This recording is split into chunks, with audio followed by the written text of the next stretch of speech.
कसे आहात सगळे? आय होप सगळे छान असाल आणि एकदम मजेमध्ये असाल।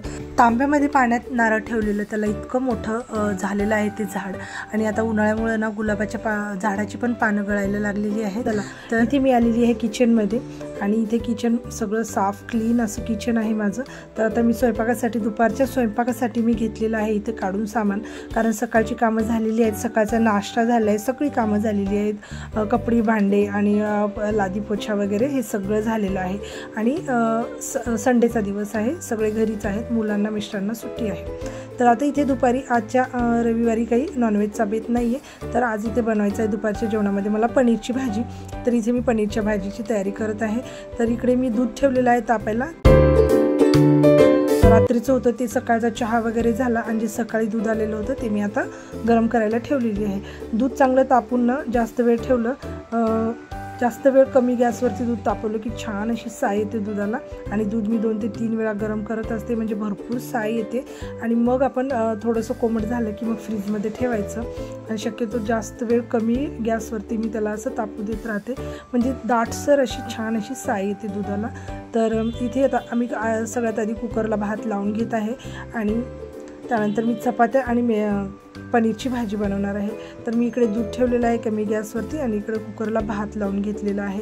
तर चला आता पनीरच्या भाजीची तयारी करूया। तर इथे मी पनीरची भाजी एकदम सोप्या पद्धतीने बनवणार आहे, कुठलंही वाटण न करता आणि जास्त वेळ न घालता पटकन झटपट होणार अशी ही भाजी मी बनवणार आहे। दुपारच्या जेवणासाठी इथे आम्हाला पटकन करायचं आहे। तर इथे मी कांदा टोमॅटो कट करून घेतलेला आहे, कांदा टोमॅटो असं बारीक कट करून घेतलं आहे। आणि पनीरला ना बाहेरून आणलेलं असेल ना तर किंवा पनीर मी थोडंसं धुवून घेते त्याला वरतून, आणि पनीरचे असे काप करून घेतलेले आहेत, कारण पनीरचा वास आंबूस येतो बाहेरच्या। घरी बनवलं तर ते मात्र फ्रेश असतं, पण बाहेरचं थोडंसं त्याला हे असतं, वास येतो, मग त्याला धुवून घेते थोडंसं।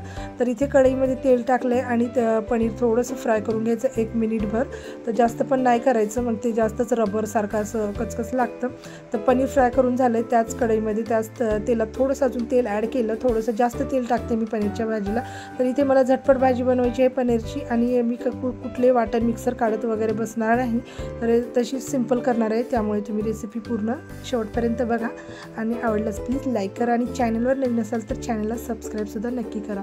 कांदा चांगला परतून झाला, त्याआधी मी खडे मसाले टाकले, खडे मसाले छान असे भाजले की कांदा टाकला, अद्रक लसूण कोथिंबीरची पेस्ट टाकली, टोमॅटो टाकला, मीठ हळद टाकलेलं आहे, आणि काळा मसाला टाकलेला आहे घरगुती तिखट, आणि गरम मसाला सुद्धा टाकला। तर आता इथे वाटीमध्ये मी घेतलेला आहे शाही पनीर मसाला। कुठलाही पनीर मसाला मी टाकते, कधी मटर पनीर असतो, कधी शाही पनीर, पालक पनीर, असा पनीरच्या भाजीला कुठला मसाला छान टेस्टी लागतो। तर इथे मी शाही पनीर मसाला आहे तो मी वाटीमध्ये असा पेस्ट करून घेते, त्याच्यामध्ये गरम पाणी टाकून ना त्याची अशी थोडीशी पेस्ट करून मसाल्यामध्ये टाकलेलं आहे, आणि छान असं दाटसर होते ग्रेव्ही। तर इथे आता मी वाटण कुठले बनवले नाही, त्यामुळे ना मी काय करते, 1-2 चमचे मी इथं बेसन पीठ किंवा तांदळाचं पीठ हे मी पिठं भाजून ठेवलेली असतात, जर मला घाईमध्ये भाजी बनवायची असेल नॉनव्हेजची किंवा पनीरची वगैरे, तर त्यासाठी ना ग्रेव्हीसाठी पीठ टाकलं ना तर छान असं भाजी मिळून येते, आणि दाटसर अशी होते ग्रेव्ही आपली।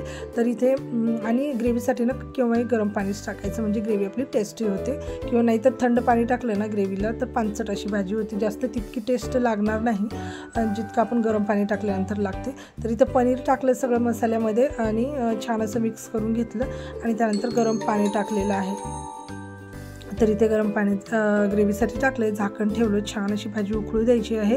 तर भाजी चांगली शिजत आहे तोपर्यंत मी चपात्याचं पीठसुद्धा मळून घेतलं, आणि आता मी चपात्या करणार आहे। इथे भाजी पनीरची रेडी झाली, वरतून कोथिंबीर टाकलेली आहे भरपूर अशी, तर तयार झाली इथे पनीरची भाजी। तर कशी वाटली तुम्हाला नक्की कमेंट करून सांगा, व्हिडिओला लाईक करा, आणि चॅनलवर नवीन असाल तर प्लीज चॅनलला सबस्क्राईब करा।